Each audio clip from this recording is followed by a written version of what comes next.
आज हम बात करेंगे भारतीय राजनीति के बारे में। भारतीय संविधान के बारे में मैंने बताया था कि डी बसु की पुस्तक आप काम में ले सकते हैं, सुभाष कश्यप की पुस्तक आप काम में ले सकते हैं, लेकिन जो वास्तविक राजनीति है उसके बारे में कौन सी पुस्तक पढ़ी जाए। तो इसके लिए कोई पॉलिटिकल साइंस की पुस्तक तो मेरे समझ में नहीं आई है जो हिंदी में सारा कोर्स कवर करती है। इसलिए ये ज़रूरी है कि हमें पहले तो पूरा इतिहास मालूम हो आज़ादी के बाद का। तो ये पुस्तक बहुत अच्छी है बिपिन चंद्र की, आज़ादी के बाद का भारत।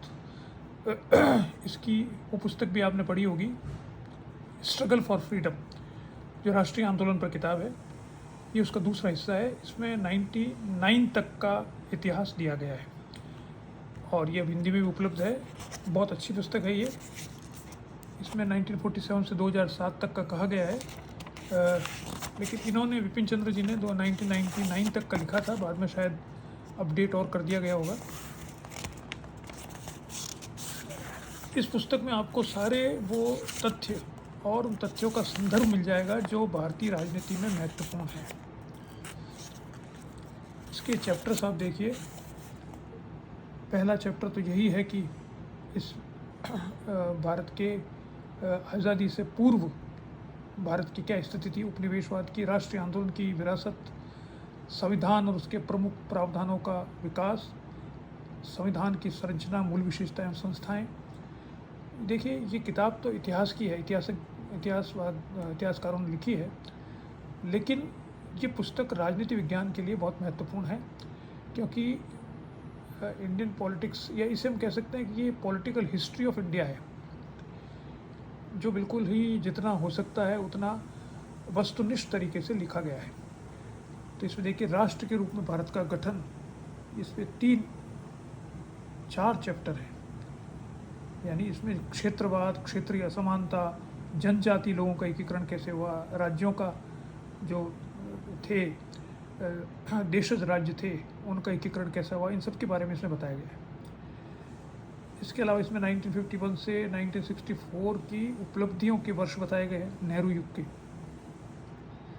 और जवाहरलाल नेहरू के ऊपर भी पूरा एक अध्याय है इसमें। इसमें राजनीतिक दलों की भूमिका बताई गई है, कांग्रेस और विपक्ष 1965 तक। बाद में शास्त्री जी और इंदिरा जी के समय बताया गया है, जेपी आंदोलन, जनता शासन, इंदिरा जी का दोबारा आगमन, राजीव वर्ष और मिलेनियम के दहलीज पर 1989 से 1999 तक। उसके बाद प्रदेशों की राजनीति पर भी चैप्टर है, तमिलनाडु, आंध्र प्रदेश, आसाम एक में, और दूसरे में पश्चिम बंगाल तथा जम्मू और कश्मीर। पंजाब में जो आतंकवाद की समस्या आई थी उसके ऊपर भी एक पूरा अध्याय है इसमें अर्थशास्त्र पर भी, अर्थतंत्र पर भी पूरा अध्याय है। 1947 से 1965 तक नेहरू के समय में जो प्लान्ड इकोनॉमी थी उसको एक्सप्लेन किया गया है। इसके अलावा भारतीय अर्थतंत्र 1965 से 1991 तक, और फिर 1991 के बाद में जो परिवर्तन हुआ, आर्थिक सुधार हुए, उस पर एक पूरा अध्याय है। इसके अलावा इसमें नई सहस्त्राब्दी में भारतीय अर्थतंत्र, जो शायद बाद में लिखा गया है, और भूमि सुधारों के बारे में भी बहुत बड़ा चैप्टर है। आप देखिए, 4 चैप्टर है भूमि सुधार पर, क्योंकि जो भारत में अधिकतर संवैधानिक संशोधन हुए, जो पहला संविधान संशोधन इसी पे हुआ था, वो संवैधानिक संशोधन भूमि सुधार पर ही हुए। ये एक बहुत ही क्रांतिकारी निर्णय था भूमि सुधार का, जिसने भारत में मध्यम वर्ग को पैदा किया। आप देखिए, इसकी तुलना कीजिए पाकिस्तान से, तो पाकिस्तान में भूमि सुधार नहीं हुआ, इसलिए वहाँ पर अभी भी या तो अमीर लोग रहते हैं या गरीब लोग रहते हैं।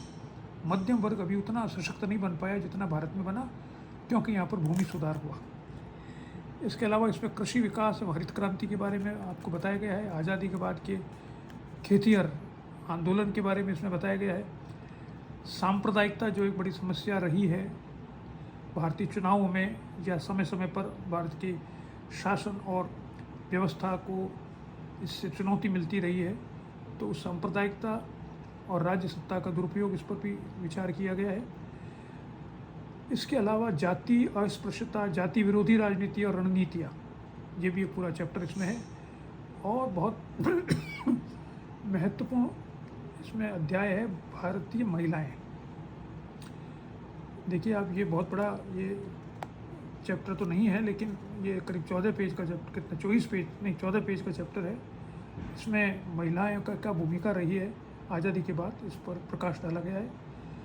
इस पर एक सैद्धांतिक चैप्टर है, उत्तर औपनिवेशिक भारतीय राज्य, इसका क्या मतलब होता है, इसने क्या काम किया है और इससे क्या नतीजे निकलते हैं।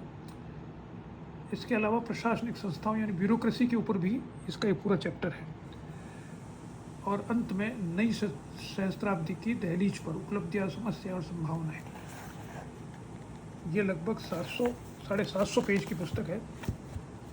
आप इस पुस्तक को, ये पुस्तक आपके पास होनी चाहिए।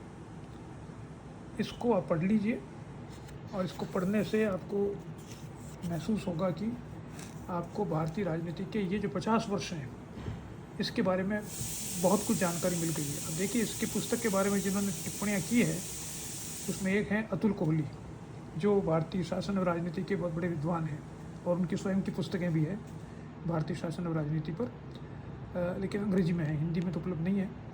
तो इन्होंने भी ये लिखा है कि संभवत अपने ढंग की यह एक बेजोड़ पुस्तक है। पिछले 50 सालों में भारत में जो राजनीतिक और आर्थिक विकास हुआ है, यह उसका श्रेष्ठ विहंगावलोकन है। तो आप समझ गए होंगे कि ये पुस्तक क्यों महत्वपूर्ण है। ये पुस्तक आप पढ़ें, इसमें आपको सारी सूचनाएं 50 वर्ष की आपके पास होगी।